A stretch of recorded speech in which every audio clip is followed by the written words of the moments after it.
Pasmem, pasmem. Por quê, Vinícius? Porque eu estou falando da Prova Nacional Docente, do famoso Enem dos professores, desde novembro de 2024. E você não acredita, mas tem professores que não sabem ainda da PND, aliás, são muitos, ou que até ouviram falar, sabe que vai ter uma prova que é chamada de Enem dos professores, mas não entende como funciona. Que bom que nós estamos aqui, então, porque essa é a oportunidade. Eu tenho falado para os professores que eu estou convidando para vir assistir essa aula, e são muitos, muitos. Eu estou dizendo o seguinte: esse vídeo aqui, essa aula, essa apresentação, ela pode ser um divisor de águas na sua vida, prof. Por quê? Porque se você pretende fazer concurso público em 2025 e 2026 para a carreira do magistério, se você não faz a PND, é bem provável que você não consiga fazer nenhum concurso. Porque milhares de municípios e muitos estados aderiram à PND. E nos próximos concursos e processos seletivos, inclusive, que eles fizerem, eles vão exigir a nota da PND. E o professor que não fizer a PND não vai poder fazer esses concursos e esses processos seletivos. Isso é muito sério. Até porque o próprio Ministério da Educação não está divulgando isso como deveria. Mas nós estamos aqui, o Tá na Lousa está aqui para te dar esse suporte. Então, esse vídeo é para você entender de uma vez por todas o que é a PND e como que ela funciona. E eu já vou partir de um estudo prático, de um estudo de caso para você entender. E depois vou dar todas as outras informações. Só que eu te peço duas coisas. Duas coisinhas bem simples. Primeiro, preste o máximo de atenção nesse vídeo. Agora é a hora. Sem ficar olhando em celular, em outras coisas ao mesmo tempo. Presta atenção, porque esse vídeo tende a ser um divisor de águas na sua vida. E o outro ponto, depois que você assistir esse vídeo e entender do que se trata, tome uma atitude. Comece os seus estudos. Como eu falei, você pretende fazer concurso de magistério, aproveitar oportunidades em 2025, 2026, você deve fazer a PND. Vinícius, eu acho que eu não quero. Tudo bem. Mas e se aparecer uma oportunidade imperdível? Um cargo legal, numa rede legal, com excelente salário, como que você vai fazer? Você vai simplesmente perder essa oportunidade? Então, professores, é muito importante que você faça a Prova Nacional Docente, ok? Antes de falar da PND a partir de um caso prático, por que é Enem dos professores? O que um aluno que termina o ensino médio faz? Ele vai lá fazer o Enem. E por que ele faz o Enem? Porque ele quer ser aprovado, a aluna quer ser aprovada em alguma universidade. Então, várias universidades aceitam a nota do Enem. O aluno vai lá, faz o Enem, tira a maior nota que ele puder e ele apresenta a sua nota em algumas universidades. E pode ser que ele não passe em uma, mas passe em outra. Isso acontece também com a Prova Nacional Docente. Você vai fazer a PND, você vai ter uma nota, e você vai utilizar essa nota para fazer concursos de diversos municípios e estados que aderiram à Prova Nacional Docente, tá bom? Mas, como eu falei para vocês, eu quero partir aqui de um caso prático, de um caso que vai te ajudar a entender já de cara, de início, o que é a PND e como ela funciona. Então, antes de falarmos de portarias, de artigos, de regulamentações, vamos para esse caso prático. Recentemente, a Prefeitura de São Vicente, então vamos colocar aqui, ó, São Vicente, São Paulo, abriu um concurso. Muito bem, então abriu um concurso público. Esse concurso ele foi aberto para diversos cargos de professor de educação básica. Professor adjunto, que é professor de educação básica 1, para professor de artes, para professor de educação física, para professor de língua portuguesa. Então tem vaga mais cadastro de reserva, ok? Mas é concurso público, não é processo seletivo, temporário, é concurso público, para efetivação. E aí, o edital prevê o seguinte, aí vem o edital desse concurso, não é? O edital prevê assim, ó. Esse concurso vai ter algumas etapas. A primeira etapa é a PND, já vou explicar. A segunda etapa é uma prova escrita, que é um plano de aula. A terceira etapa é a videoaula, que eles chamam de prova de performance. Então, é a videoaula, apresentação, gravação de uma videoaula. E aí tem uma quarta etapa também, que é o quê? Títulos. Muito bem. Qual é a banca desse concurso, Vinícius? A banca desse concurso é a IBAN. Maravilha. Bom, tem uma coisa estranha ali, né? Aquela primeira etapa é a PND. Normalmente, como que funciona a primeira etapa de um concurso? Normalmente funciona assim, ó. Você se inscreve no concurso, abriu o edital, você se inscreve, aí tem a data da prova objetiva. Normalmente é prova objetiva ou uma prova objetiva junto com redação, que é a primeira etapa. Aí você vai lá no local da prova, tem o teu caderno de provas, você realiza, faz todas as provas, e depois vem o resultado para você saber se você vai para a próxima etapa ou não, se for um concurso com mais de uma etapa, tiver 2, 3 etapas. Só que aqui, gente, como São Vicente aderiu à Prova Nacional Docente, e um detalhe, milhares de municípios aderiram e nós não temos, nesse momento que eu estou gravando, a gente não tem uma lista ainda. Não tem uma lista do MEC falando, ó, estão aqui os municípios. Então, como que você vai saber? Verdade, né, Vinícius? Como que eu vou saber, então, quem aderiu, quem não aderiu? Por isso que você tem que fazer a PND. Na dúvida, faça a PND. Tá? Na dúvida, faça. E aí,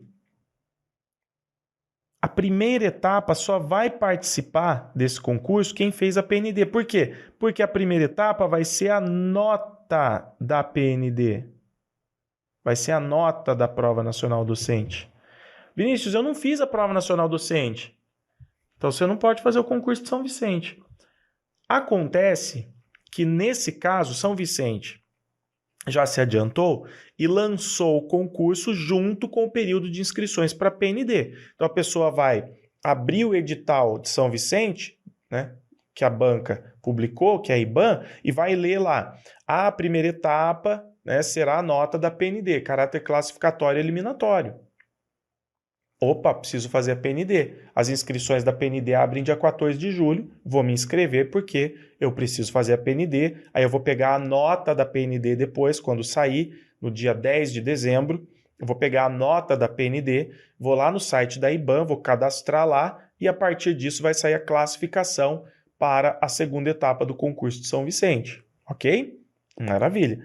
Agora eu te pergunto, e aquela prefeitura que lançar o concurso só em dezembro? Que você não sabia que ela ia cobrar como primeira etapa ou até mesmo como etapa única a nota da PND. Você fala, gente, eu não fiz PND. Perdeu o concurso. Ah, mas pode acontecer isso? Pode. Tem prefeitura que vai lançar concurso em janeiro e vai falar, ó, para participar você precisa apresentar a nota da PND na primeira fase do concurso. Você vai falar, não fiz, não posso fazer o concurso. Tá vendo por que é tão importante? Se você não sabia disso até agora, você estava correndo grandes riscos de não poder, de não conseguir fazer concursos importantes em 2025 e 2026 e se efetivar, por não ter a nota da Prova Nacional Docente. Então, continuando o caso aqui de São Vicente. Beleza, Vinícius, então o que eu vou fazer? Já deu para entender o seguinte, eu tenho que fazer 2 inscrições. Justamente. Você tem que fazer 2. Você vai se inscrever, a primeira, vou colocar aqui, a primeira inscrição você faz, por exemplo, para o concurso de São Vicente, que tem o edital, porque o edital saiu antes, tem prefeitura que vai sair depois. E segunda inscrição é a inscrição para a PND. Então, vamos supor que você vai fazer concurso para uma cidade e não tem edital ainda. O que você vai fazer agora, Vinícius? Vou esperar o edital da cidade. Não! Você já vai fazer inscrição para PND. Você já tem que garantir. As inscrições vão do dia 14 de julho a 25 de julho. Entendeu? Então você pensa aí, já estão abertas? Vão abrir ainda? Aí você vai fazer inscrição para a PND nesse período. Aí lá em dezembro vai sair o edital da prefeitura que você quer fazer. Aí você vai se inscrever nesse concurso também. Então o professor vai fazer, Vinícius, mas eu quero então fazer 3 concursos. Você vai fazer a PND. Depois vão surgindo concursos. Você vai se inscrevendo também nesses concursos que você quer fazer e que aceitarão a nota da PND, né? Na verdade, vão exigir a nota da PND, tá bom? Maravilha. Então, são 2 inscrições no mínimo. É na PND e no concurso que você quer fazer. E aí, como que a PND vai ser utilizada, Vinícius? Aqui ela vai ser utilizada com 2 caráteres. Ela vai ter caráter classificatório e eliminatório. Como assim, Vinícius? Vejam, o edital de São Vicente foi muito claro. Ele falou assim, para o professor passar da primeira etapa para a segunda etapa, ele tem que apresentar a nota da PND. Mas, no caso aqui de São Vicente, ele tem que ter acertado pelo menos 60% da prova da PND e deverá estar ainda entre os primeiros 214 candidatos. Eu não lembro se é 217, 210, 214, é quase isso. É por aí, tá bom? Então, vejam, o que o edital está falando? Ele está falando assim, professor, para você fazer esse concurso e passar da primeira etapa para a segunda, você tem que ter nota da PND, mas você tem que ter acertado pelo menos 60% da PND. E você tem que ficar entre os primeiros 214 candidatos. Então, vamos supor que você acertou 50% da PND. Não tem como. Você já sabe que você não vai para a próxima fase do concurso. Então, nesse caso aqui, você vai fazer, quem se inscreveu já para São Vicente, porque o edital saiu antes, você já vai para a PND sabendo que você tem que acertar pelo menos 60%. Mas pode ser que você acerte 60% e lá na lista dos que vão fazer esse concurso, você fique em 350. Então, os 60% não foi suficiente. Por isso que eu falo, vai fazer a prova nacional docente, estude para gabaritar, para você acertar o máximo possível. Porque dependendo da nota que você tiver, você não consegue. Mesmo tendo a PND, o edital da prefeitura fala que você tem que ter acertado pelo menos 70%, você não consegue continuar no concurso. Você já está desclassificado. Tá bom? Ou então, vamos supor que esse edital saísse depois da PND e você acertou 55%. Aí você lê o edital, você fala, aqui ele está exigindo pelo menos 60%, eu acertei 55%. Você já sabe que não vai dar para fazer esse concurso. Bom, então você tem que fazer a PND e tem que acertar o máximo possível para você passar para a próxima etapa. E aí sim, conseguiu aqui esse mínimo e ficou entre os primeiros 214, no caso desse edital, é o que esse edital está trazendo. Outros podem trazer de forma diferente. Então, aí, o que vai acontecer? Você vai para as próximas etapas. Daí você vai para a etapa da prova escrita, que é do plano de aula, depois de performance, de videoaula. Tá bom? Então, esse caso é muito importante, é um estudo de caso legal, prático, né, que já é o da realidade. Isso está acontecendo em diversos municípios, porque daí você já entende a importância da PND e como ela vai ser utilizada. Vinícius, uma prefeitura pode também cobrar a prova nacional docente? Ela pode exigir a PND e simplesmente ter uma etapa única? Pode. Uma prefeitura pode fazer um concurso e falar assim, serão aprovados nesse concurso todos aqueles que... Então vai ter, por exemplo, um caráter classificatório e eliminatório. Todo mundo que acertou 70% na PND está classificado e os 40 primeiros é que serão aprovados na primeira chamada. Pode. Você se inscreve, sai o edital da prefeitura, você se inscreve, apresenta a tua nota e só aquela nota já vai valer o concurso todo. Não é a tendência. Muitos municípios, como não precisarão fazer a prova escrita, que dá muito trabalho de múltipla escolha, então eles querem qualificar melhor os professores. Eles usam a nota da PND e depois toda aquela energia que iria para para a prova de múltipla escolha, eles estão jogando para uma prova prática, apresentação de videoaula para qualificar melhor os professores, os candidatos. Essa é uma tendência, tá bom? Se de repente a minha prefeitura vai fazer um processo seletivo, ela pode usar PND? Pode usar PND. Se a minha prefeitura aderiu à PND, ela é obrigada a utilizar a PND? Não é obrigada. Uma prefeitura pode ter aderido à PND, mas abrir um concurso público e falar, não vou usar a PND dessa vez. A minha pergunta para você é, você vai correr esse risco? Não. Então você tem que fazer a PND. Bom, agora a gente vai dar uma olhada aqui nos documentos, tá? Nos documentos que regulamentam essa portaria. Aliás, os documentos que regulamentam essa portaria, não, os documentos, as portarias que regulamentam a Prova Nacional Docente, agora sim. Bom, a Prova Nacional Docente, o primeiro documento que regulamentou a PND, vou colocar aqui embaixo, foi a Portaria 96 de 2025. Então, o primeiro documento a regulamentar a Prova Nacional Docente em 2025 e que está vigente ainda. No entanto, depois dessa portaria vieram outras.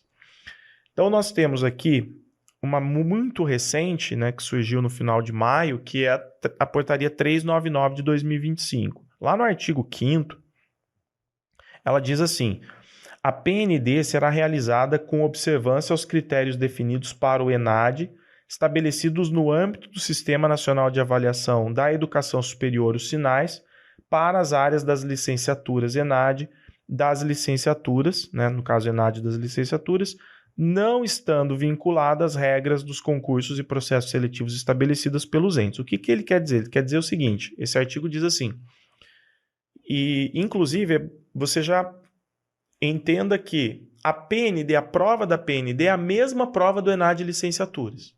Não sei se você fez ENAD já na sua graduação, mas a mesma prova, o mesmo instrumento, aquela avaliação que é aplicada no ENAD é a PND. E aí ela vai ser aplicada para diversas áreas das licenciaturas. Tá? Então ele está dizendo o seguinte, que a PND segue os critérios do ENAD e não tem nada a ver com os editais de concursos das prefeituras. A prefeitura vai usar a nota da PND, mas não tem vínculo nenhum entre edital de prefeitura e realização da PND. Quem realiza a PND é o INEP. Artigo 6º. A PND utilizará as matrizes de referência e os instrumentos de avaliação teórica do ENAD das licenciaturas. Então, o que são matrizes de referência? Eu vou mostrar daqui a pouco para vocês. Muita gente pergunta, Vinícius, mas o que cai na PND? O que eu preciso estudar? É o que está nas matrizes de referência. Então, as matrizes de referência trazem os conteúdos. Então, eu pergunto, quais conteúdos vão cair na Prova Nacional Docente para as diversas áreas? Os mesmos cobrados na prova do ENAD de licenciaturas para cada área. E no caso, instrumentos de avaliação são, por exemplo, os cadernos de prova. Vou colocar aqui, ó, caderno, na verdade o caderno, né? Caderno de prova. Então você tem as questões do ENAD de múltipla escolha e mais uma questão dissertativa que agora está na parte geral. Esses são os instrumentos de avaliação. No caso da PND, quem vai fazer a PND, o instrumento de avaliação é o quê? Serão cobrados os conteúdos cobrados no ENAD e a prova vai ser a prova do ENAD, aquela mesma prova que o pessoal do ENAD vai fazer. Aliás, se você está terminando uma licenciatura e vai fazer o ENAD, você vai se inscrever como quem está finalizando a graduação, a licenciatura, tá? Você vai se inscrever como aluno. Mas a sua nota já vai valer para a Prova Nacional Docente. Você já vai poder usar essa nota para fazer concursos. Artigo 7º. Poderão participar da PND os estudantes concluintes inscritos no ENAD. Então, você que está concluindo o ENAD, que vai ter que fazer ENAD, a prova que você vai fazer do ENAD já serve para a Prova Nacional Docente, já serve como Prova Nacional Docente. Aquela nota você já pode utilizar depois para fazer concursos. Então, quem pode fazer a PND? Os estudantes que vão fazer a prova do ENAD, porque daí já é a mesma coisa. E também os demais indivíduos. Quem são os demais indivíduos que têm interesse em participar? Os professores em geral, os profs. Tá? Os professores em geral. Muito bem. Então, são professores que querem participar de concursos ou de processo seletivo promovidos pela União, Estados, Distrito Federal, municípios, que adotem o resultado da avaliação, ou seja, todos os municípios, estados, enfim, que aderirem à PND. Aí quem faz a PND pode usar a nota da PND nos concursos e processos seletivos dos estados e municípios que aderiram. Então, num primeiro momento, gente, a adesão ela ia de março, do começo de março ou de fevereiro, não lembro agora, mas ia de fevereiro, por exemplo, pode ser que seja, de fevereiro até o dia 17 de abril. Aí quando chegou no dia 17 de abril, que era o prazo final para os municípios e estados aderirem, o MEC prorrogou esse prazo até o dia 15 de junho. Então a adesão, o período de adesão foi de fevereiro até, ou março, agora eu não me lembro exatamente, até o dia 15 de junho. Só que assim, nós não temos essa lista, olha só. Nesse momento que eu estou gravando, o MEC não divulgou essa lista para nós sabermos, afinal, quais foram, né, os municípios, os estados que realmente aderiram. A gente não tem isso ainda, deveríamos ter, não é? Mas não foi publicado. O artigo 8º dessa portaria ainda, 399 de 2025, diz assim: a PND não constitui concurso público em si. Muita gente fala assim, Vinícius, mas a PND é concurso? Eu falo, não. Mas por que eu preciso fazer? Porque você vai utilizar a nota dela nos concursos públicos, que vão exigir a nota dela. Tá bom? Então, a PND por si só não é um concurso, mas a nota dela será utilizada nos concursos que você vai fazer. Então, aqui ele fala, e visa simplesmente subsidiar os concursos ou seleções conduzidos pelos entes federativos, por União, municípios, Estados, Distrito Federal. Parágrafo 1º. A inscrição da PND não dispensa a necessidade de inscrição posterior nos concursos ou seleções. Vinícius, eu me inscrevi na PND. A hora que o meu município for fazer um concurso, ele vai fazer como? Ele vai lançar um edital de concurso, como sempre, como toda vez acontece. E aí eu preciso me inscrever de novo? Precisa. Mas eu já me inscrevi na PND, então agora você precisa se inscrever no concurso e apresentar a sua nota lá. Você vai precisar fazer 2 inscrições. E se eu quiser fazer um terceiro concurso e usar a PND, posso? Pode. Se esse terceiro concurso que você vai fazer, ou esse outro concurso que você vai fazer, é de um município, de um estado que aceita a nota da PND, que exige, no caso, a nota da PND, você se inscreve para ele também e coloca a tua nota lá. Parágrafo 2º. A inscrição nos concursos ou seleções dos entes federativos não exime o participante de realizar a inscrição no sistema PND e INEP. Então, assim, se você fez inscrição nos concursos, que nem São Vicente, que eu dei o caso prático, já lançou o edital com as inscrições. Aí o professor foi lá e fez a inscrição no edital de São Vicente. Ele precisa fazer no da PND também? Precisa. Tá? Precisa. As regras para utilização dos resultados da PND nos concursos e processos seletivos serão definidas pelos entes federativos. Então, cada prefeitura que abrir o seu edital vai colocar no edital como ele vai utilizar, como ela vai utilizar a nota da PND. Cada estado que abriu o seu concurso, que fez a adesão à PND e for usar a PND, vai colocar como ele vai utilizar. Vai ser só a nota da PND para se classificar para o concurso. A nota da PND vai ser só a primeira etapa do concurso. Vai ter caráter só classificatório ou classificatório eliminatório? Por exemplo, São Vicente tem caráter classificatório eliminatório. Por quê? Porque você precisa acertar pelo menos... Você tem que ter uma nota de pelo menos 60% da PND. Abaixo disso, você está eliminado. Ok? 4. O INEP não se responsabiliza pelas inscrições, aplicações, etapas adicionais de recursos ou resultados dos concursos e processos seletivos promovidos pelos entes. Então, por exemplo, a prefeitura fala, a primeira etapa vai ser a nota da PND, a segunda vai ser uma prova prática. Essa prova prática que vai ser realizada pela prefeitura não tem nada a ver com o INEP. Quem vai realizar é a prefeitura ou o estado. O INEP não tem que realizar, não tem que fazer nada disso. Artigo 9º. A data de aplicação da PND será a mesma prevista para o ENAD. Então, no mesmo dia que tiver o ENAD licenciaturas, a mesma prova no mesmo dia vai ser também a PND. A única diferença é que quem está terminando a graduação se inscreve para fazer o ENAD, faz como ENAD, e os demais fazem como prova nacional docente. E quem fez como ENAD, a nota conta como prova nacional docente para poder fazer concursos. Sobre os horários eu já falo para vocês. Tá? Então essas são as principais informações. Como que estão as informações hoje? Então a adesão das secretarias de educação foi até o dia 15/6. De repente você está no município, você fala assim, eu já tenho certeza, já falaram aqui que o meu município não aderiu à prova nacional docente.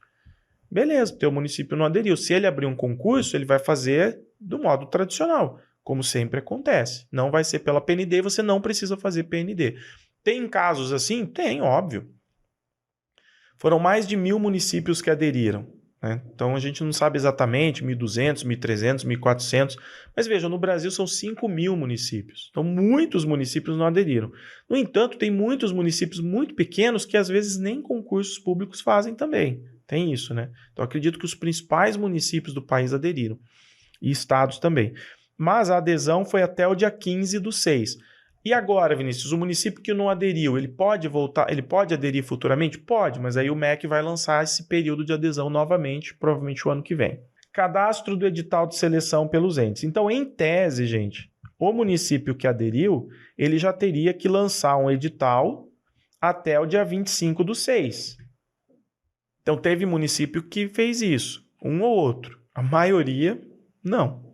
Tem muito município que não lançou edital, aderiu à PND, não lançou edital. A pessoa não sabe se o município dela aderiu ou não e vai abrir concurso lá só em janeiro de 2026 e quando abrir vai pedir a nota da PND. Pode ter certeza que isso vai acontecer. Inscrição da Prova Nacional Docente. Começa no dia 14 de julho e vai até o dia 25 de julho. Tá? Valor da inscrição, R$ 85,00. Então, por exemplo, nesse de São Vicente, os professores estão pagando R$ 118,00 para fazer a inscrição do concurso da cidade, que eu acho caríssimo, ainda mais porque não vai ter prova objetiva. R$ 118,00 e mais R$ 85,00 da PND. Infelizmente, gente, no Brasil não pensam nisso, né? A gente poderia ter, de repente, sei lá, tanto dinheiro que é jogado fora, o professor poderia ter um subsídio para não precisar pagar aí para fazer concursos públicos e tal, mas não é assim que funciona. Pagamento da taxa de inscrição da PND vai até o dia 31/7, então a pessoa faz a inscrição dela até o dia 25 e o boleto pode ser pago até dia 31/7. Quem for solicitar isenção de taxa de inscrição por deficiência, alguma coisa, é do dia 30/6 a 4/7. Tá? Então, ficou bem em cima. A PND será aplicada, a prova vai acontecer no dia 26 de outubro e vai ser nesse horário aqui, ó. Começa às 13h30 até às 19 horas. A pessoa tem que estar no local de prova já a partir de meio-dia, meio-dia e meia no máximo, e os portões fecham 13 horas, se eu não estou enganado. Então, chegue cedo no seu local de prova, tudo isso o INEP vai... São mais de 700 cidades, 700 municípios que estão na lista, que servirão como local de prova. Então, depois que você faz a inscrição, você vai ter todas essas informações lá no site do INEP. E o resultado da PND sai no dia 10/12. Beleza? Agora, o que a gente precisa entender? Você já sabe o que é a PND, que é esse instrumento, essa avaliação aplicada pelo governo federal para qualificar professores e que acaba auxiliando os municípios e estados, porque é um BO danado realizar a prova. Sempre dá problema com o fiscal, com a banca, enfim. Então, o governo federal vem, oferece essa oportunidade, aplica uma prova que tem a sua qualidade e qualifica os professores. Beleza. E ajuda os municípios nesse sentido e os municípios não precisam pagar por isso. Agora, a gente tem que entender o seguinte: qual é a estrutura da prova? Você deve estar se perguntando, Vinícius, o que vai cair nessa prova? Quantas questões são cobradas? Qual que é o tamanho dessa prova? Como que ela funciona? E é sobre isso que a gente vai falar agora. Tá aqui, estrutura da prova. É aquela pergunta que o pessoal faz sempre, né, Vinícius? O que vai cair nessa prova nacional docente? A gente vai falar disso agora. Então, é informação muito importante e atualizada pela portaria 315 de 2025. Então, aqui está a estrutura. Na prova, haverá a formação geral docente, que são 30 questões de múltipla escolha, mais uma questão discursiva. Aí você vai perguntar assim, mas a questão discursiva, na portaria que regulamentava o ENAD 2024, que era a portaria 257, a questão discursiva ela foi cobrada na parte específica, não foi isso? Foi. Mas agora a questão discursiva será cobrada na parte geral. Ok? Então a gente pode entender que existe uma parte específica e uma parte geral e uma parte específica. Na parte geral são 30 questões com os temas, que são temas, né, gerais para todos os cargos, mais a questão discursiva. E a parte específica, que são 50 questões, aí vem a parte específica de cada área, tá? De cada licenciatura. Então, formação específica, 50 questões também de múltipla escolha. Muito bem. Então, agora, vejam, no caso das 30 questões de múltipla escolha, o artigo 2º, parágrafo 1º dessa portaria, diz assim: a formação, quando ele fala componente comum a todas as áreas, é a formação geral docente. Então, a formação geral docente é definida aqui como um componente comum a todas as áreas e tem por objetivo evidenciar a compreensão de temas essenciais à prática pedagógica, contextualizados a partir da legislação educacional e da realidade cultural brasileira. Ok? Então, aqui eu quero chamar a atenção. Primeiro, temas essenciais à prática pedagógica. Então, a gente tem lá tudo que diz respeito a práticas educativas, currículo, educação especial, inclusão, etc. Tá? Didática, por aí vai. Formação docente. E aqui traz um ponto muito importante, quando diz assim, esses temas essenciais eles serão contextualizados a partir da legislação educacional e da realidade cultural brasileira. O que isso quer dizer? Isso quer dizer que provavelmente você vai enfrentar questões ali que falam de temas educacionais, dos temas que estão ali na portaria 315 de 2025, mas que tem uma relação, que estão ali conversando, que estão contextualizados com legislação educacional brasileira e com a realidade cultural brasileira. Por isso que a gente fala, tem que estudar a legislação?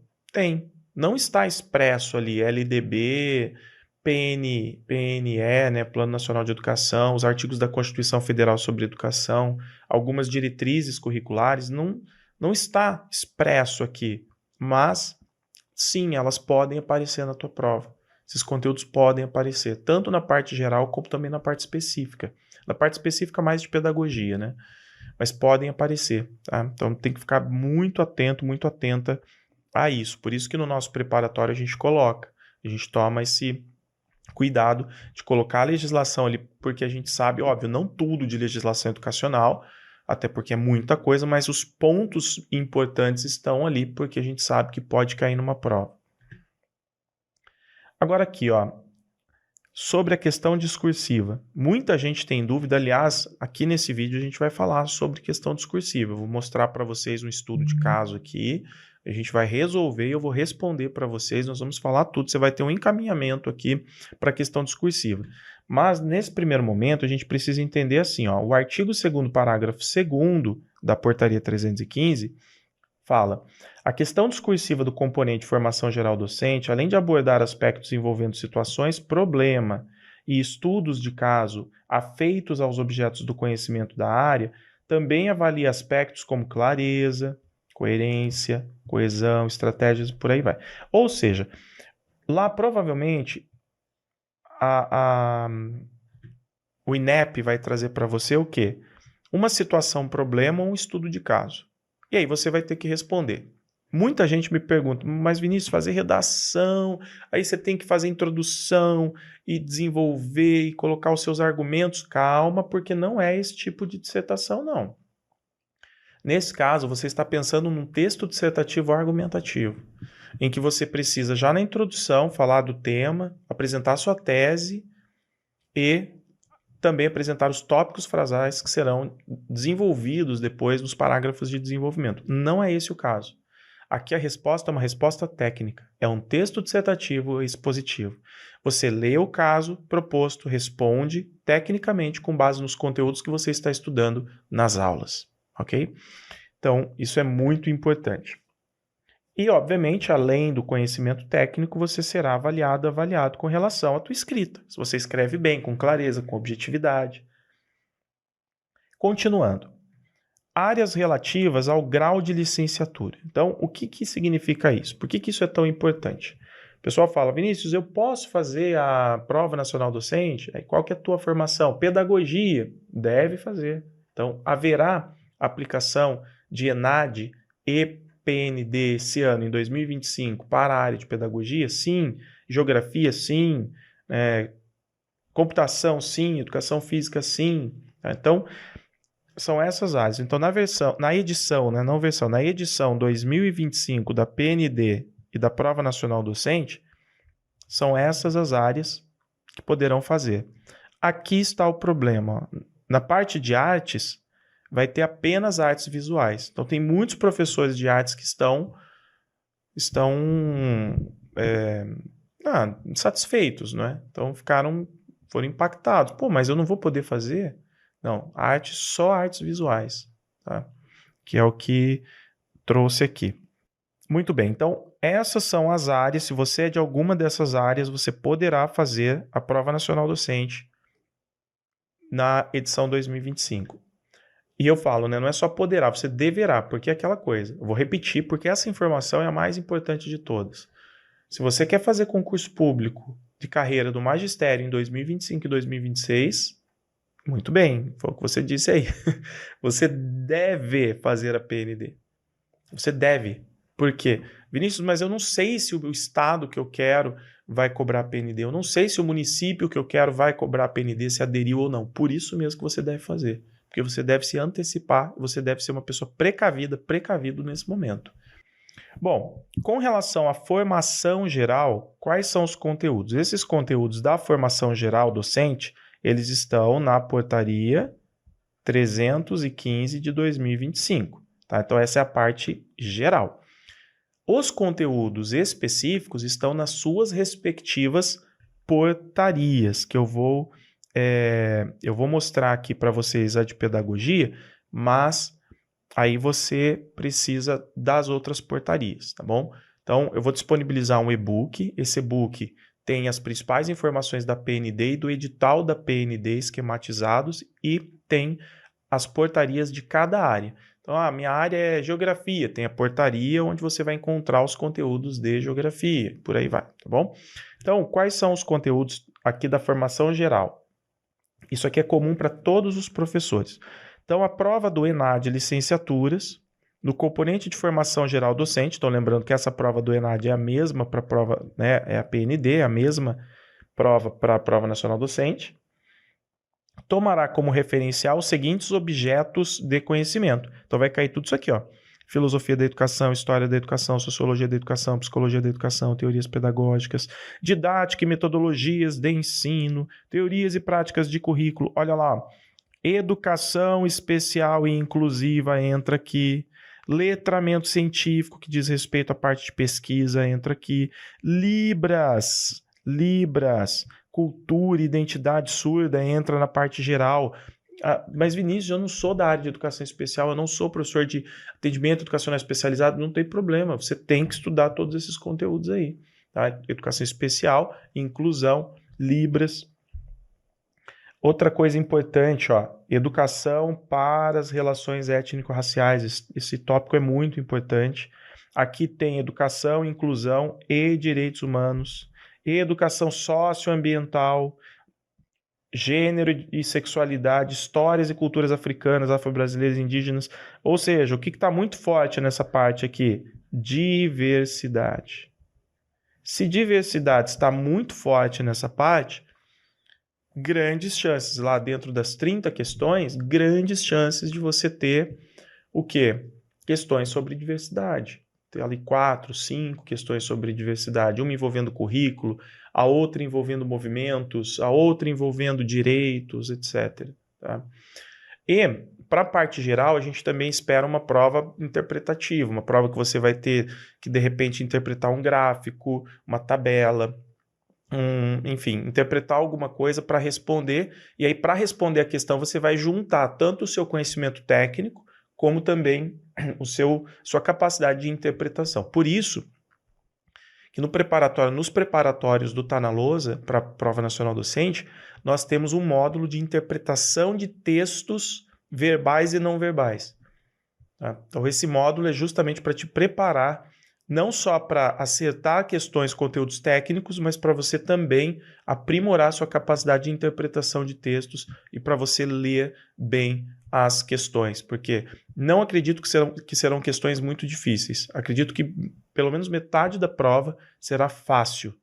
O restante, médio e uma outra questão difícil. Acredito que seja assim, mas ela com certeza será uma prova cansativa. Serão 80 questões, mais a questão dissertativa. Então, o que o professor precisa fazer? O professor precisa treinar a leitura. Você precisa ler, fazer simulados, treinar a leitura. Então, não adianta só estudar tópicos. Aquele professor que quer tudo muito mastigado, me dá aqui uma folhinha para eu ler de qualquer coisa, você pode até ficar com aquela sensação de que você estudou. Você fica com aquela sensação, nossa, eu estudei todos os conteúdos, tudo com resuminho. Só que ao estudar dessa forma, você não preparou a sua cabeça para uma prova longa.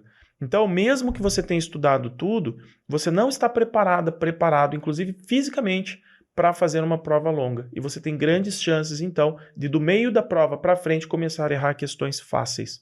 Por quê? Porque não treinou resistência. Tá? Então, cuidado com esses estudos muito em pílulas o tempo todo.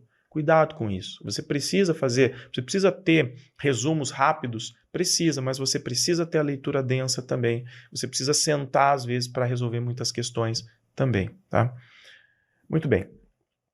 Agora, vamos supor que você vai fazer a área de geografia. Eu trouxe uma aqui, uma portaria específica. Daí você vai na portaria 331 de 2025 e tem todos os tópicos, tá? Tudo que você precisa estudar para a parte de pedagogia. E aí, se você é de letras, outras áreas, você vai ter a portaria específica com os conteúdos, tá? Em praticamente todas as áreas tem ali alguma coisa sobre diversidade, relações étnicas, cultura afro-brasileira indígena. Tá? Então, praticamente em todas as áreas você vai ter um tópico desse, muito importante, né? Questões sociais, movimentos, diversidade, a questão socioeconômica brasileira, né? Então, de alguma forma, você vai ter um tópico sobre isso em qualquer área que você for fazer, tá? Então, se você é de uma outra área que não seja pedagogia, você vai baixar o e-book, né, que eu vou te dar, e você vai procurar lá qual é a sua portaria. Ou então você vai encontrar também qual é a portaria da sua área no edital da Prova Nacional Docente, que já está publicado. Né? O edital já está publicado e, como nós vimos, as inscrições vão de 14 de julho até 25 de julho. Então, você, prof, tem que correr, tá bom? Tem que correr. E agora, olha lá, questões. O que nós vamos fazer? Agora, eu quero mostrar para vocês um pouquinho do perfil de questões que você pode encontrar na sua prova. Eu não vou ficar aqui exaustivamente resolvendo questões, porque inclusive eu já fiz isso em live no meu canal do YouTube, no Prof. Vinícius _ Tá na Lousa, tá? Então já fiz isso lá, já resolvi questões de ENAD, questões estilo PND. No nosso preparatório, além de procurar questões no estilo e resolver questões da PND, a gente também elabora questões nesse estilo para treinar, tá? Mas aqui eu quero passar para você essa estrutura. Então, nós vamos falar dessa estrutura de questões e depois, na sequência, né, dando sequência a isso, agora a gente vai entrar em questões, eu vou trabalhar com vocês a estrutura da questão dissertativa. Tá? Então, vamos lá, vamos falar um pouquinho dessas questões objetivas aqui. Então, essa primeira questão, ela é uma questão aqui para formação geral docente, tá? Para formação geral docente. E essa questão, gente, é da FGV, tá? Então, ela não é do ENAD, por exemplo. Não foi uma questão elaborada pelo INEP, tá? Mas o INEP elabora questões muito próximas da FGV. Então, a FGV, é um caminho para você estudar. Você pode realizar questões de tudo quanto é banca. Ó, se você realizar questões da FGV, da Fundatec, da Cetro, o que mais que tem? Tem muita coisa, né? Fundep. Então, todas essas bancas têm Fundação Carlos Chagas, né? Que antes fazia provas na área de educação, aparecia bastante. Então, todas essas bancas têm ali questões que não se adequam ao ENAD e tem as que se adequam também. Aí muita gente pergunta assim, Vinícius, mas e aí, eu preciso estudar? Ou eu posso estudar questões de outras bancas? Pode, não tem problema. Por quê? Porque, no fundo, quando você estuda as questões das bancas, você está reforçando os conteúdos teóricos e você vai precisar dos conteúdos teóricos na sua prova nacional docente. Inclusive, você vai precisar desses conhecimentos até para a questão dissertativa, para você responder a questão. Então, treinar com questões pode ser da banca que for, é um treino, você está reforçando o conteúdo teórico. Agora, a estrutura da questão da PND, nós teremos mais questões um pouco mais longas e menos questões curtas, tá? Eu posso encontrar questões curtas lá e aí você não pode perder também, mas acredito que será a minoria, tá? Então, para treinar, tudo que você fizer está válido, mas você tem que ter essa consciência de que você está se preparando para uma prova longa. Então, essas bancas, todas elas vão trazer em algum momento questões no estilo ENAD, tá? Como eu falei, Fundep, Fundatec, a Fundação Carlos Chagas, FGV, todas elas, em algum momento você tem ali questões com textos um pouco maiores, com aquelas 1, 2, 3 e 4, né? Então, analise as assertivas, a primeira está, né, diz uma coisa porque a outra, então é uma estrutura também. Então, você tem que se preparar. E outra coisa, vai cair mais questões de 1, 2, 3, 4, questões A, B, C, D, E, somente, como que vai ser? Tem de tudo. O ENAD, o INEP traz questões bem diversificadas nesse sentido, tá bom? Então, você vai encontrar de tudo na sua prova. Vamos para essa aqui. Essa aqui, ó, é de interesse de todos, a formação geral docente. Se durante todo este século pudermos constatar que os sistemas educacionais não permaneceram indiferentes ante as mudanças nos modos de produção e gestão empresariais, é lógico pensar que as soluções propugnadas pelo toyotismo também tenham deixado sua marca no sistema educacional. O que ele está dizendo? Ele está dizendo que a educação ela sempre esteve alinhada aos acontecimentos do mercado. Na verdade, gente, a educação ela é muito dinâmica. Por que a gente estuda tendências? Por exemplo, estudar tendências é bom para essa prova? É. Mas não tem lá um tópico tendências. Não tem o tópico tendências, mas tem práticas educativas, teorias educacionais e tendências entram aí, tá? Então, você estudar tendência, excelente para essa prova. Então, pense assim. Por que existe esse estudo sobre tendências? Inclusive, um estudo realizado pelo George Snider, que o Libânio vem e traz a versão dele no Brasil, né? Porque a educação acompanha a sociedade. Conforme a sociedade vai mudando, em termos econômicos, sociais, culturais, políticos, a educação ela assume novos propósitos. Então, hoje, por exemplo, a gente discute, qual é a educação que nós queremos? Aquela educação muito humanista, né, que vem lá o tempo todo o aluno decorando coisas, será que ela é uma educação boa para os dias atuais, em que a gente tem inteligência artificial e outras, né, tantas ferramentas e mudanças?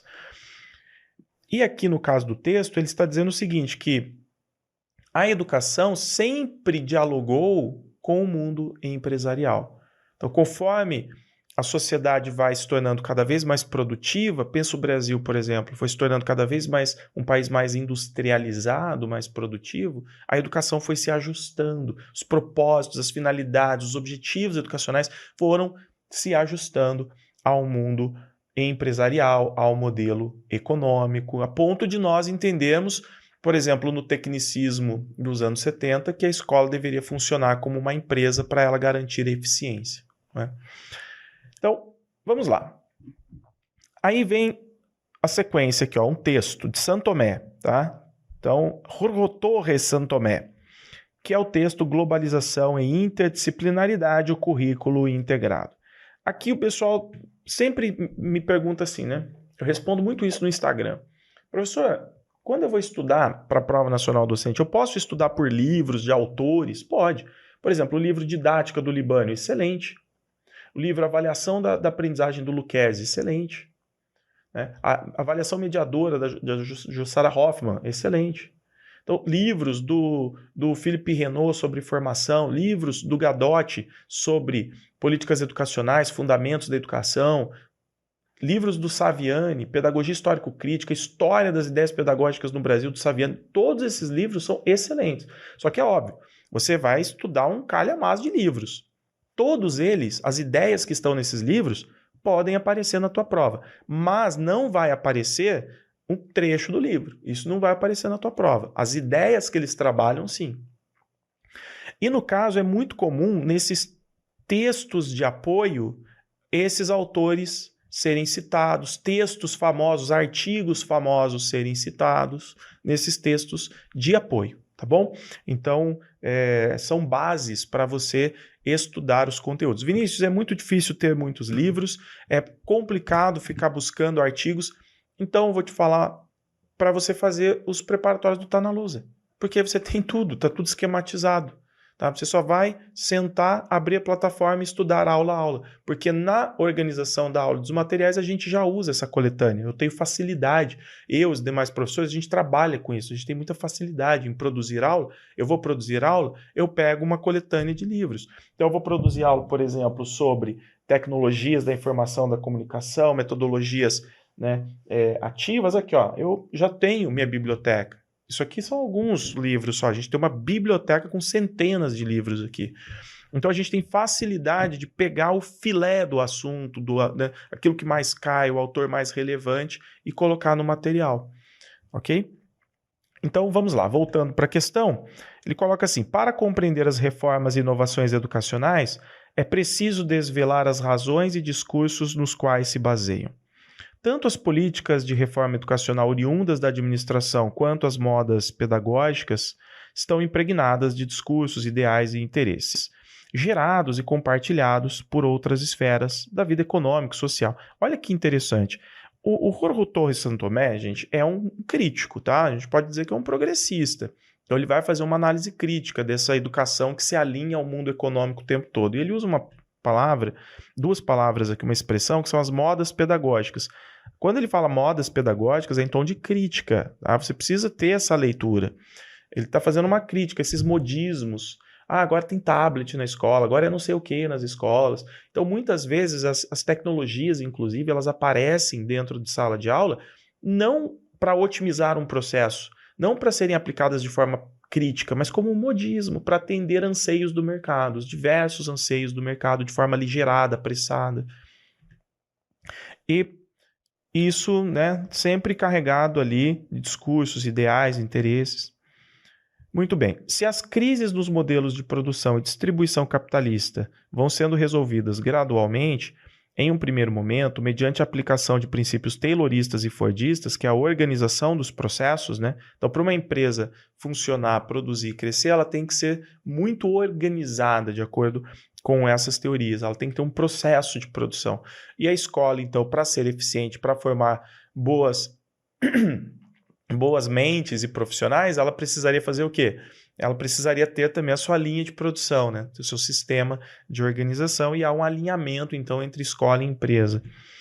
E aí continua. E posteriormente, com novas adaptações e mesmo atualmente com a gestão de novas fórmulas, como o toyotismo, é previsível pensar que algo semelhante pode estar ocorrendo também nos sistemas escolares. E está. Você pega as redes de ensino hoje, como, por exemplo, uma rede de São Paulo, do estado de São Paulo, tem o quê? Sistema. O professor, cada vez mais, ele vai se tornando um tutor. Ele é um tutor ali. O sistema, daqui a pouco a inteligência artificial é que vai trazer o conteúdo. A ideia é fazer com que poucos professores consigam atender o maior número de alunos para reduzir custo com educação, né? Essa é a tendência. Cada modelo de produção e distribuição requer pessoas com determinadas capacidades, conhecimentos, habilidades e valores. E sobre isso, os sistemas educacionais têm muito a dizer. Muito bem. Então, aqui, gente, o que eu quero mostrar para vocês é o seguinte: considerando a reflexão proposta pelo trecho em destaque, assinale a opção que o interpreta corretamente. Como essa questão ela pediu para você ler e interpretar, ou seja, para você responder a questão, você tem que ler o texto, então você tem que fazer uma leitura atenta do texto, depois responder. Mas eu vou mostrar para vocês, para você ganhar tempo, que nem sempre você vai precisar ficar lendo esses textos de apoio. Eu já mostro um caso, tá? Um exemplo. Então aqui ele diz o quê? Quando você, olha lá, quando você interpreta esse texto, então envolve conhecimentos educacionais? Envolve, mas envolve muito o quê também? Interpretação desse texto, tá? Adequação das dinâmicas produtivas às exigências educacionais, não é o contrário?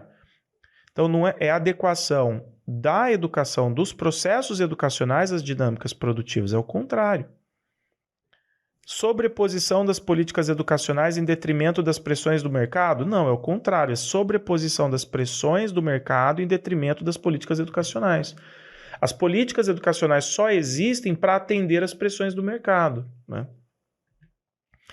Interdependência entre a esfera econômica e a educacional? Sim. Por que interdependência? Porque o currículo educacional ele é construído com base no que acontece na economia. A gestão da escola é organizada com base no que acontece na economia e, por outro lado, o que acontece no mercado de trabalho se relaciona com a educação também, porque aí o mercado precisa de mão de obra e quem forma essa mão de obra é a escola, é o processo educativo. Então há uma interdependência entre essas esferas. Isso quer dizer, gente, que a esfera educacional ela não tem uma autonomia absoluta. Em outras palavras, uma escola ela não tem uma autonomia absoluta para funcionar. Ela está amarrada às políticas educacionais, às leis, às regras, mas existe uma pressão da própria sociedade sobre a escola. Então, a sociedade olha para a escola e fala, o que você vai ensinar para o meu filho conseguir um bom emprego, para ele trabalhar, enfim. E essa pressão, que é exercida inclusive pela própria população, ela está carregada de ideais capitalistas, de ideologias. Qual é o futuro promissor? O futuro promissor de uma pessoa da classe média ou da massa populacional é ter uma formação, conseguir um bom emprego, subordinar-se a uma empresa, atender os interesses dessa empresa e crescer nessa empresa. Então isso se torna um anseio popular. Óbvio que a gente tem algumas mudanças de mentalidade hoje em dia, mas ainda prevalece isso. E aí é esse o papel que a escola precisa cumprir. Aqui diz obsolescência do conjunto de princípios e valores do universo corporativo, não. E subversão da lógica produtiva. Não, subversão não, é conformidade, atenção, atendimento à lógica produtiva do capitalismo, né? Então é a letra C. Agora vejam essa outra questão que é da área de pedagogia. Vamos lá. Você bate o olho na questão e vê o seguinte, para Piaget, a base fundamental do conhecimento lógico-matemático é a própria criança. Tem o texto, né? Então, peraí, deixa eu usar uma técnica aqui. Eu leio a primeira frase e vejo do que se trata e vou para o enunciado. Venha para o enunciado. Aí o enunciado diz assim, com vistas ao ensino do valor posicional dos números, uma professora propõe uma atividade aos seus alunos de segundo ano do ensino fundamental para que escrevam o número ditado.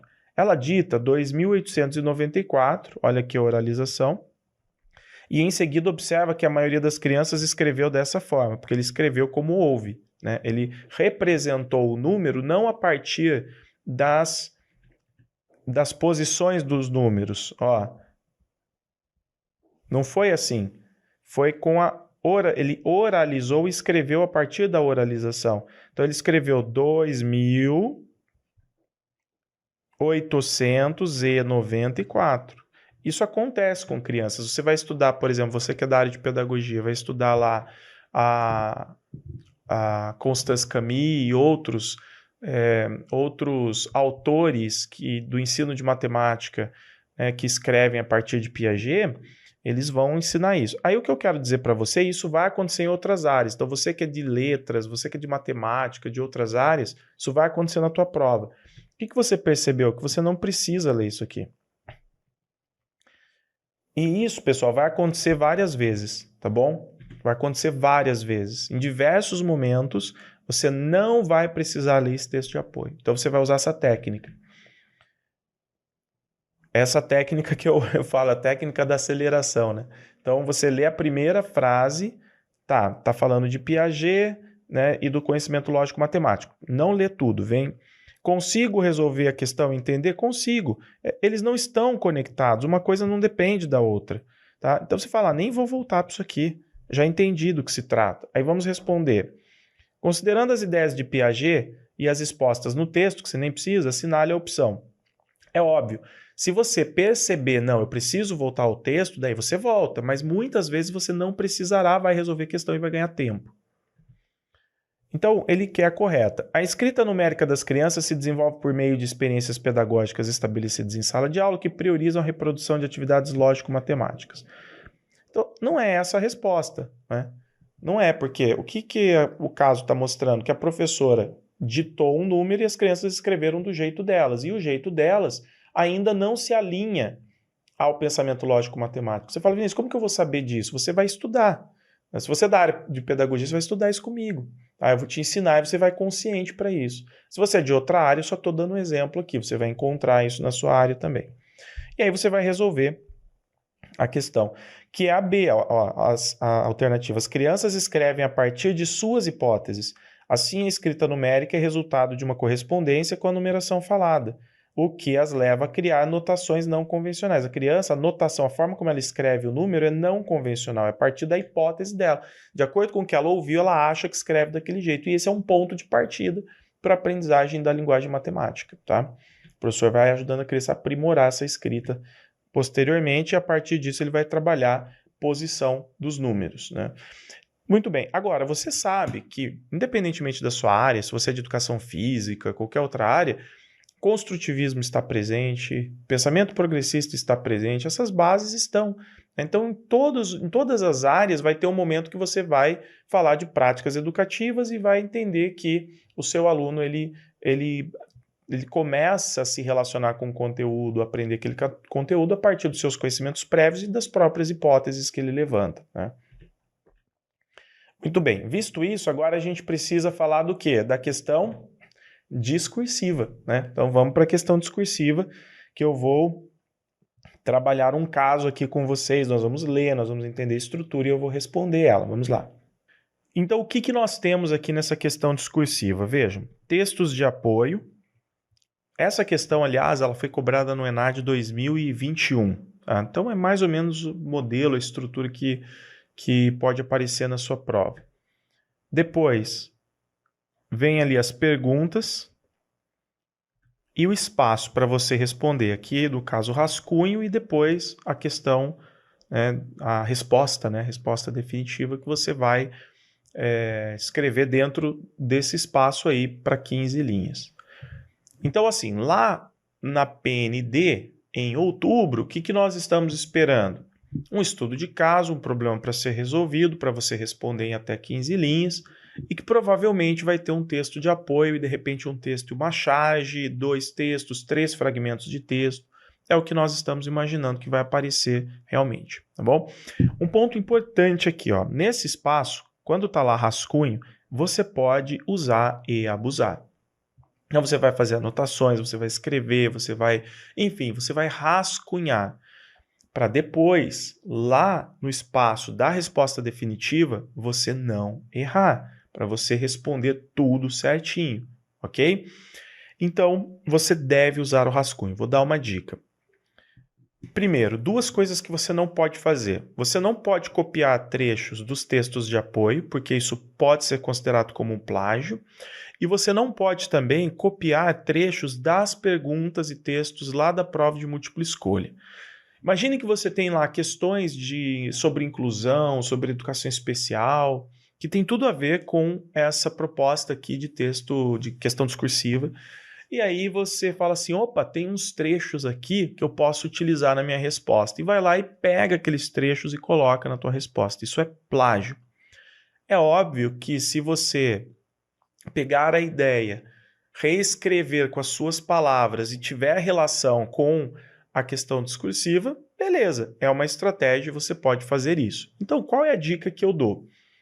Quando você começa ali a tua prova, que vai das 13h30 até as 19 horas, você vai começar a sua prova às 13h30, você já vai para a questão discursiva. Leia com bastante atenção a questão discursiva. Por quê? Porque ao longo da prova, quando você estiver resolvendo as questões de múltipla escolha, você já sabe o que se pede lá na discursiva e conforme você vai resolvendo as de múltipla escolha, você vai se lembrando do que você estudou. Opa, lembrei disso, lembrei daquilo, você tem um insight, você tem uma informação. Aí você vai lá no rascunho, num cantinho, e vai colocando os tópicos que você pretende desenvolver na sua questão discursiva. Então, é uma estratégia, tá? É uma estratégia. Porque aí, a hora que você termina a prova de múltipla escolha e vai para a discursiva, você já tem uma série de ideias desenhadas ali, de pontos ali escritos, você já tem um caminho para percorrer, para responder, e não fica travado, não fica travada, ok? Muito bem, outros pontos importantes. Vejam, são 15 linhas, gente, então não é um texto dissertativo ou argumentativo, tá? Não é aquele texto que você tem que apresentar ali uma introdução com a sua tese, com os tópicos frasais, depois você vai desenvolver esses tópicos apresentando os seus argumentos, defendendo a sua tese. Esse é um texto dissertativo argumentativo, não é o caso aqui. O caso aqui é de texto dissertativo expositivo, resposta técnica, em que você vai apresentar os conteúdos que você estudou sobre um determinado tema ou vai resolver um problema, ou vai se posicionar com relação a um caso prático, tá? Outro ponto importante, toda vez que você iniciar um parágrafo, você coloca lá o parágrafo, tá? Então você começa do recuo. Comecei um parágrafo, começa do recuo. Ah, vou começar um outro parágrafo, faz o recuo e começa. Outra coisa, Vinícius, eu fiz o rascunho certinho, caprichei e tal, mas na hora de escrever, de passar limpo lá para a resposta, né, definitiva, eu errei uma palavra. O que eu faço? Então, assim, o que você não faz é colocar entre parênteses uma flechinha escrito aqui não, ou até tentar apagar com borracha, nada disso. Então, você escreveu uma palavra, você simplesmente risca ela, risca em cima, tá? Faz um risco em cima dela e continua. Se você errar uma palavrinha, colocar um risco, acredito que não vai perder nada de nota. Agora, se você começa a errar uma, duas, três, quatro, 5 palavras e ficar riscando o tempo todo, aí sim eu acredito que o examinador vai tirar nota, tá? Uma outra coisa, nesse espaço para a resposta definitiva, jamais faça marcações, nenhum tipo de marcação. Tem gente que está pensando e começa a desenhar florzinha, aí tem aqueles que fazem a casinha, né? Tem os outros que ficam fazendo rubrica. Não faça nada. Por quê? Porque isso pode ser considerado como identificação de prova e você pode ser, inclusive, desclassificado por isso. Um outro ponto importante, você não pode passar desses espaços e nem passar dessa última linha. Ah, eu vou escrever a mais porque o examinador vai me dar mais nota. Não vai te dar mais nota. Se você escrever fora desse espaço, ele vai tirar nota sua, tá? Então você tem que respeitar esse espaço. Isso é muito importante. Vamos lá. Primeiro, lendo os textos de apoio. Você vai ler os textos de apoio com muita atenção, entendendo que eles são textos de apoio. Eles vão trazer para você uma visão ali mais abrangente do tema e vão trazer alguma inspiração, tá? O texto 1 diz assim: o Plano Nacional de Educação busca predominantemente em sua meta 4 universalizar o atendimento escolar aos estudantes com deficiência, transtornos globais do desenvolvimento e altas habilidades ou superdotação, de preferência na rede regular de ensino. Os resultados da meta revelaram em diferentes faixas etárias discrepâncias no acesso e na taxa de escolarização, de alfabetização e de analfabetismo entre a população com e sem deficiência. As diferenças observadas se acentuam na população com deficiência intelectual e motora. Tais dados corroboram a necessidade de reconstrução do modelo educativo escolar para a efetiva inclusão de pessoas com deficiência. E o texto 2 diz: A educação especial na perspectiva da inclusão concebe o espaço escolar como ambiente de realização de propostas à luz da igualdade, no qual todos têm assegurado o direito de aprender, considerando-se as especificidades dos sujeitos, projetando-se atendimentos adequados às necessidades motoras, visuais, linguísticas e cognitivas dos alunos matriculados na escola regular. Aliás, apesar de nós estarmos falando aqui de inclusão, de educação especial, dá a sensação de que isso seria uma pergunta, né, apenas para a parte específica, mas não. Lá na portaria 315, educação especial e inclusão são tópicos que estão na parte geral. Então, essa questão aqui pode aparecer, esse tema, educação especial, educação inclusiva, isso pode aparecer lá para você, independentemente da sua área, porque a questão discursiva ela vai cair na parte geral, na formação geral docente, ok? Bom, então você tem dois textos simples que servem de apoio e aí nós vamos para o que se pede.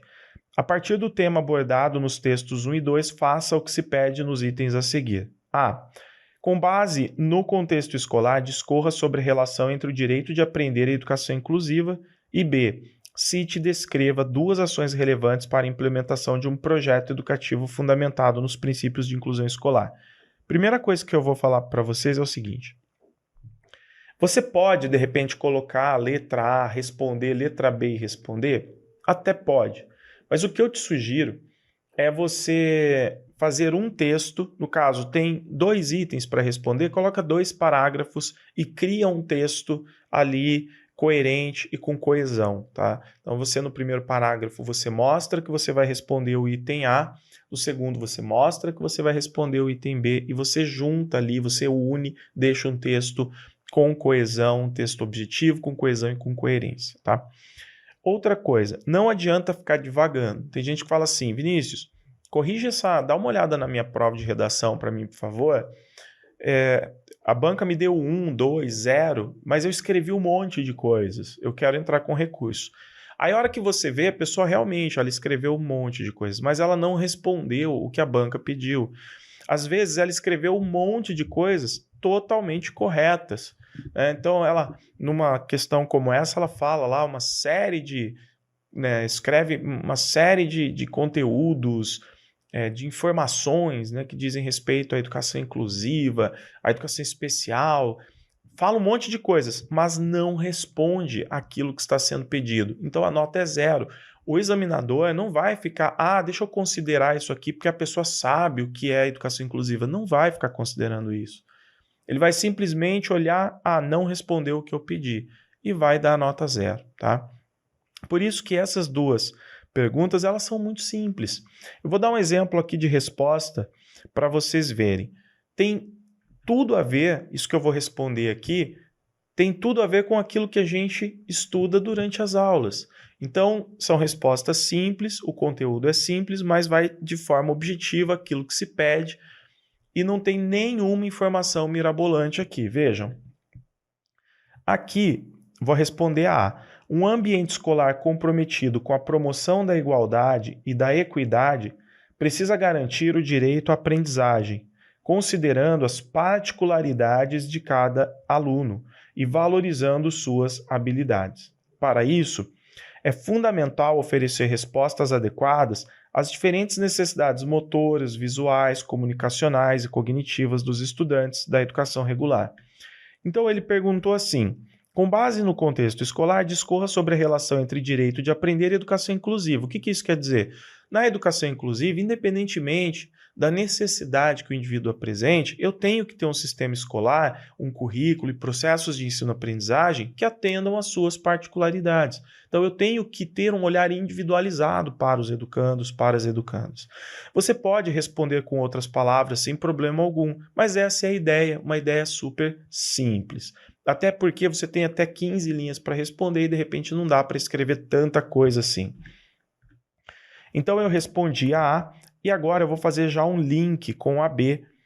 Dentro dessa abordagem, a escola deve assegurar a acessibilidade física, incentivar o trabalho docente colaborativo e flexibilizar o currículo para atender às especificidades dos alunos. Lembrando que na B ele fala assim, Cite e descreva 2 ações relevantes para a implementação de um projeto educativo fundamentado nos princípios da inclusão escolar.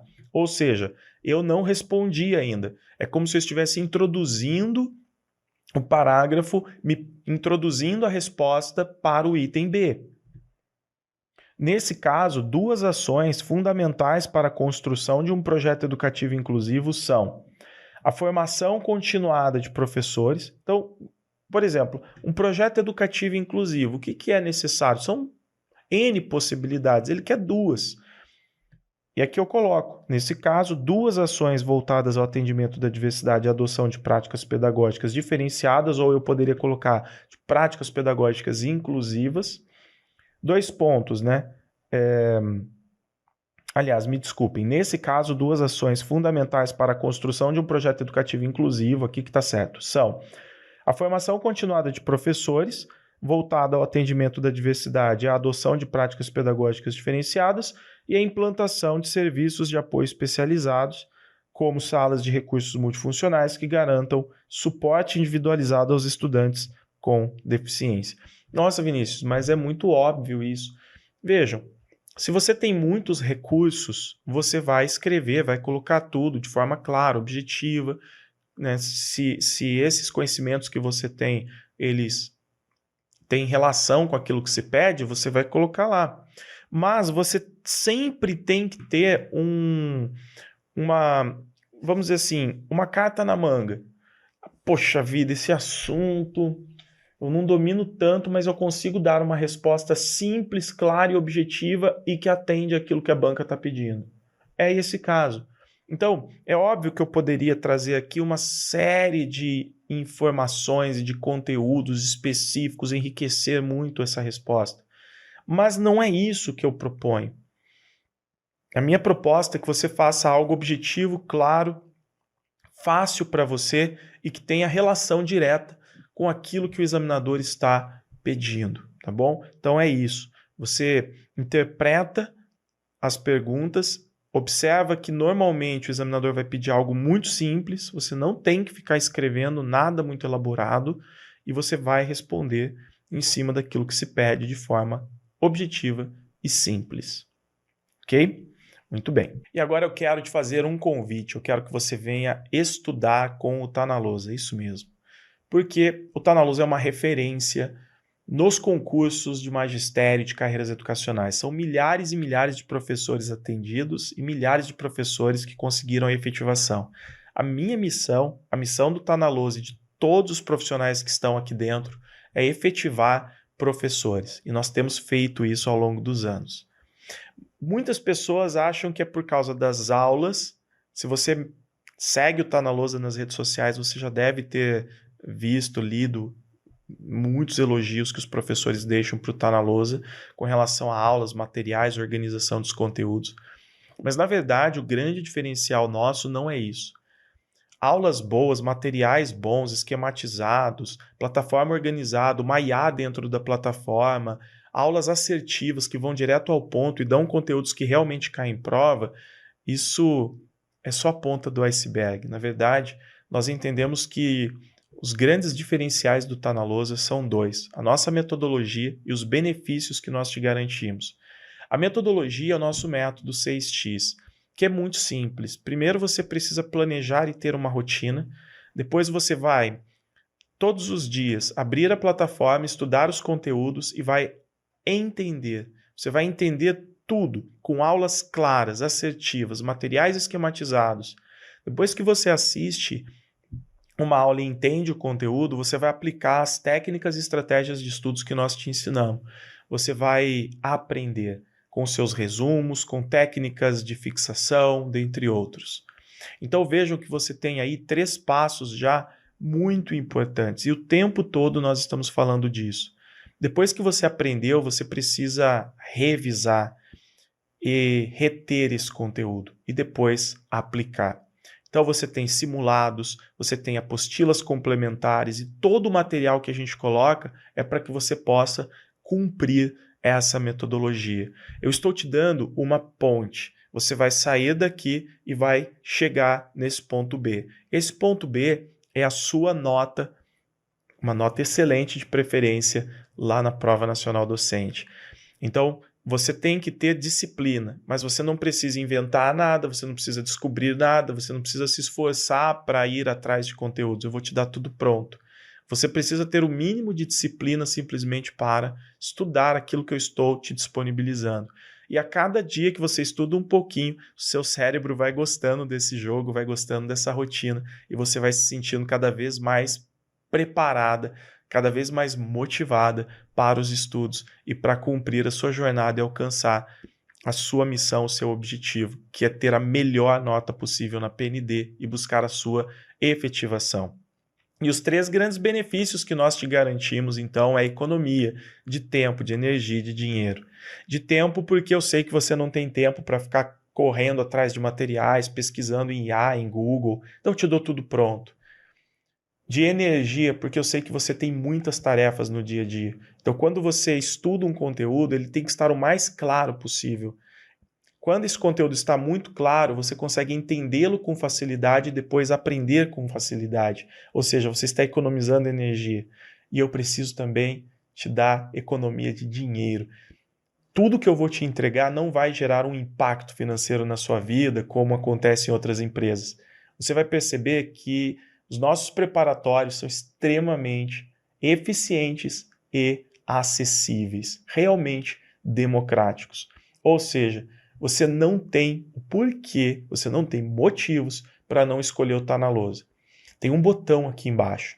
Esse botão leva para o nosso atendimento. Você vai apertar esse botão e vai falar qual é a sua área. Então, o atendimento vai te auxiliar, vai te direcionar para o melhor preparatório. Nós não queremos simplesmente empurrar um curso em você. Eu quero entender de verdade qual é a sua necessidade e dar a melhor solução para você. Tirar as suas dúvidas e fazer com que você comece um curso com muita consciência da sua missão e sabendo que nós estamos te entregando tudo que você precisa. Então, aperta esse botão, vai até o atendimento e diga qual é a sua área que nós vamos te encaminhar para o melhor preparatório, ok? Então, faça isso agora, porque eu sei que vai ser um grande diferencial na sua vida. Nesse momento, o Tá na Lousa vai ser a ponte entre você e a sua efetivação. E eu sei que a sua efetivação é uma transformação importante na sua vida. E se você conseguir essa transformação, toda a sua família ganha. Você leva muita gente com você, eu sei disso. Por isso que nós estamos dando o máximo aqui por você. Mas você precisa tomar essa primeira ação, que é apertar esse botão, vir para o atendimento e dizer qual é a sua área.